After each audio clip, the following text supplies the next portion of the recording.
Baik, saya ke Dr. Soleh Basari. Soleh Basari, bagaimana Anda melihat surat edaran ini? Apakah ini PBNU melihat bahwa organisasi-organisasi yang tercantum ini menjadi sebuah ancaman eksistensinya buat PBNU, atau ini PBNU sedang bersih-bersih lah, atau menertibkan organisasi biar tidak bias itu di umat di bawah?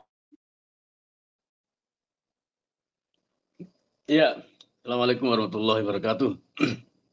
Selamat malam Waalaikumsalam Ki warahmatullahi. Ubaidillah, Mas Taufik dan Ki Mubarok. Ini tema-tema yang viviru kulusu, nyerempet-nyerempet bahaya. Pertama, gini, saya mengucapkan selamat kepada Mas Taufik sebagai ketua Sekjen, Himanu, Sekjen. Sekjen Himanu yang sejajar dengan Ki Imaduddin Usman Al-Bantani dan juga Habib Lutfi, karena sama-sama disebut nomenklaturnya, akronimnya dalam rilis yang disampaikan oleh Saifullah Yusuf itu pertama.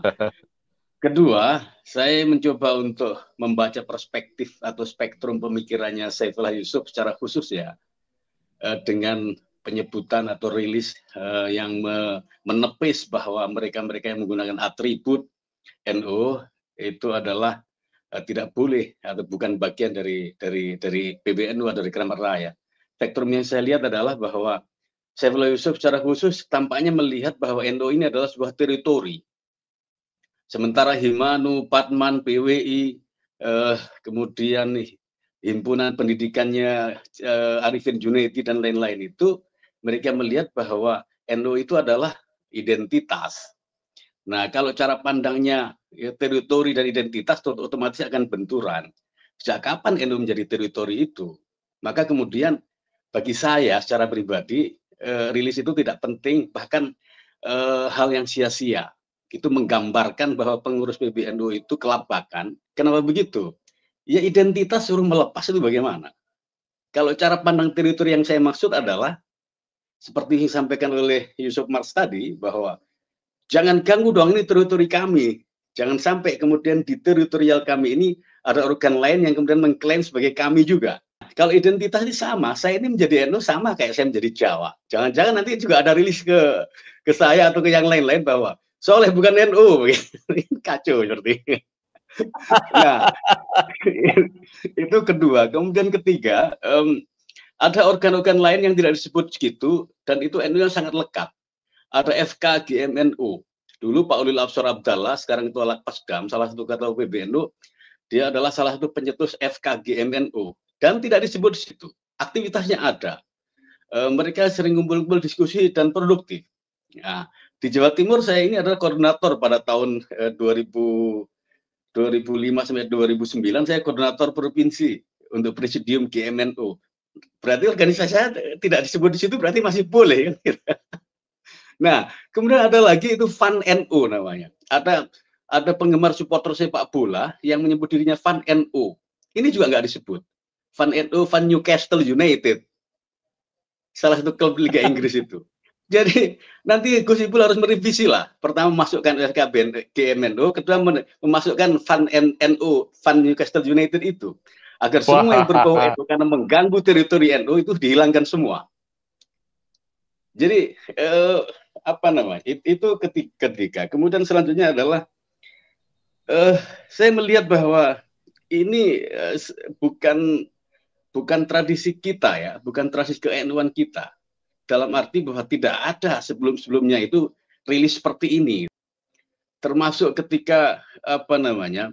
Dulu Gus Dur berseberangan dengan Abu Hasan sekalipun, mereka membentuk organ yang mirip-mirip NU, ya biasa saja Gus Dur menanggapinya.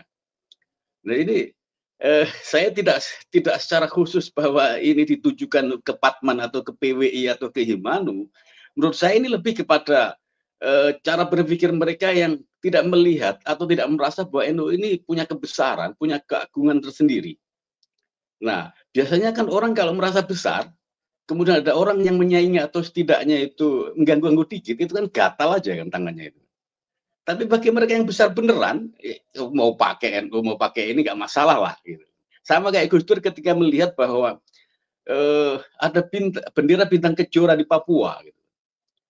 Di samping bendera merah putih, Gus Dur tanggapinya ringan saja. Sama bendera bintang kejora itu di Jawa sama kayak bendera NU itu, tidak masalah itu. Kemudian menjadi selesai persoalan. Jadi ini menanggapi sesuatu yang kelasnya itu apa namanya kucing, tapi ini dilihat sebagai harimau gitu. Sebenarnya apa yang ditakutkan dengan rilis-rilis itu? Apa yang dirugikan oleh NU? NU merasa kerugian apa dengan kemunculan banyak organ-organ yang memang isinya adalah orang-orang NU? Beda kasus kalau misalnya orang ngaku-ngaku NU kemudian pakai nama-nama NU, itu semua kan tracknya jelas. Kiai Imaduddin jelas, Mas Taufik jelas, FKG MNU Gus Uli Lapsor Abdallah sekarang bahkan salah satu ketua PBNU dan ketua Lakpeskam. Atau organ-organ yang lain misal lembaga organisasinya Arifin Junaidi jelas. Kerugiannya apa? Mungkin itu dulu Mas Yusuf.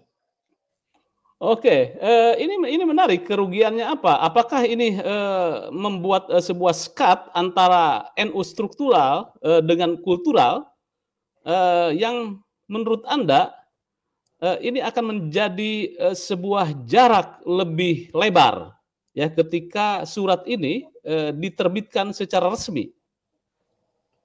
Iya. NU itu ngurusi struktural atau ngurusi jamaiyah? Ngurusi struktur seperti itu. Sejak kapan NU itu ngurusi struktur? NU itu ngurusi jamaiyah, ngurusi pesantren, ngurusi madrasah. Pengurusnya ngurusi itu, bukan pengurusnya ngurusi pengurus. Bukan pengurus ngurusi struktur. Kapan itu? Tidak produktif. Makanya kemudian harus jelas antara state dan society di sini. NU ini society. Khusus tentang PWI LS itu ya. Menurut Anda ini karena ketakutan PBNU terhadap gerakan PWI LS dan gerakan Patman sehingga perlu menerbitkan surat itu? Saya melihat bahwa ini adalah ketakutan sebagian pengurus saja.